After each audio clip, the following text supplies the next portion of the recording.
Olá, eu sou Giovanni de Souza. Hoje são 21 de janeiro de 2020, são 22 horas e 22 minutos.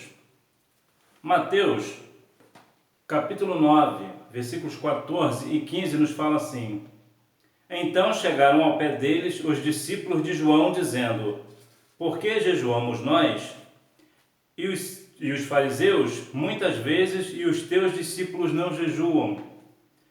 E disse-lhe Jesus: Porventura, andar tristes os filhos das bodas, enquanto o esposo está com eles? Dias, porém, virão em que lhes será tirado o esposo, e então jejuarão. No primeiro século, o jejum era algo muito importante na cultura judaica. Geralmente era feito às segundas-feiras e às quintas-feiras, de 6 da manhã às 6 da tarde. Então nós vemos aqui que já existia um jejum, já existia aquela tradição de um dia específico, um horário específico. Em outras palavras, já existia a tradição. Então nós vemos que nesse ponto vieram questionar a Cristo, mas não a respeito de Cristo, mas a respeito de seus discípulos, acerca do jejum. Nota que Jesus deu uma resposta bastante plausível. Por que era bastante plausível? Porque o jejum, ele simbolizava tristeza, uma perda de algum ente querido ou mesmo outro tipo de perda.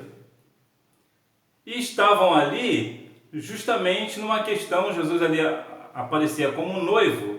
Então como é que alguém pode se entristecer numa festa de casamento se o noivo está presente?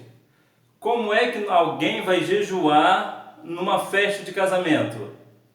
Aí Jesus diz o seguinte: haverá um tempo em que o noivo será tirado, ou seja, Jesus será tirado, ele será crucificado e será morto. Então, nesses dias, depois da morte do noivo, vocês jejuarão. Por que jejuarão?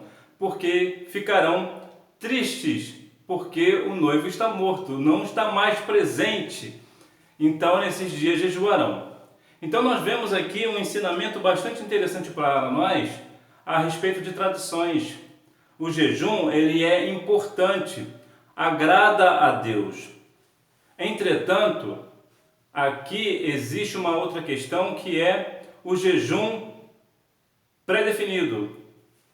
Em outras palavras, é o seguinte: Deus não requer de nós um jejum que seja com data e hora marcada, sem um propósito, somente um ritual. O que Deus quer é que nós venhamos sim fazer um jejum para com Ele, por uma questão de aproximação, para matar a nossa carne.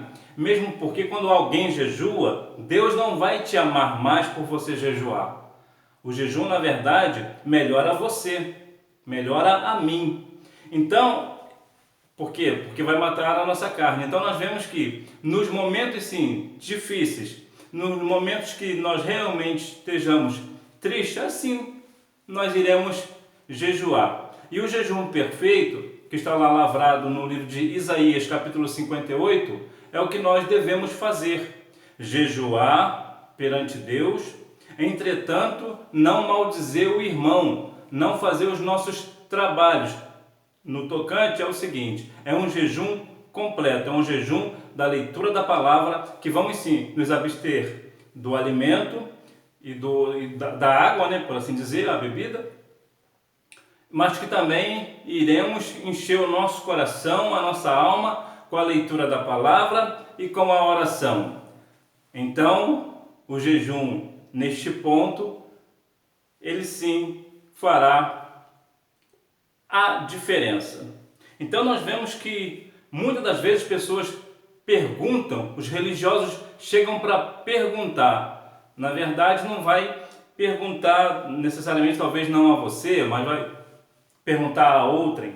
Entretanto, nós temos que entender que entre os questionamentos que o mundo faz, nós precisamos estar com o noivo da igreja.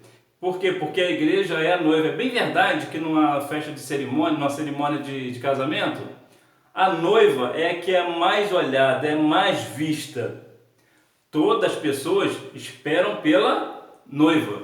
Entretanto, a questão de ser amigo do noivo nos coloca como, vou dizer, uma porta de entrada. Por exemplo, se você vai numa festa de casamento e de repente você não é convidado, mas você é amigo do noivo, ele colocará você para dentro. Por quê? Porque você é amigo do noivo. Por alguma razão, de repente ele pode ter esquecido do seu convite, ou vocês não se viram há muito tempo, ou uma outra razão. Então nós vemos que aqui nós somos amigos do noivo. Não foi o que Jesus disse? Não vos chamamos mais de servo, mas de amigos. Então nós vemos, né, no tocante ao jejum, ao casamento, até interessante também porque Jesus virá buscar a sua noiva e a Bíblia diz que Jesus vai preparar lugar. Jesus, como o noivo, ele foi preparar lugar para a noiva. Isso também dá um outro segmento, que você que é noivo está pensando em morar na casa dos seus pais, você está indo por um caminho errado, porque se você é o noivo, é você, como Cristo, tem que preparar o lugar para a sua noiva, você tem que preparar o lar para a sua noiva.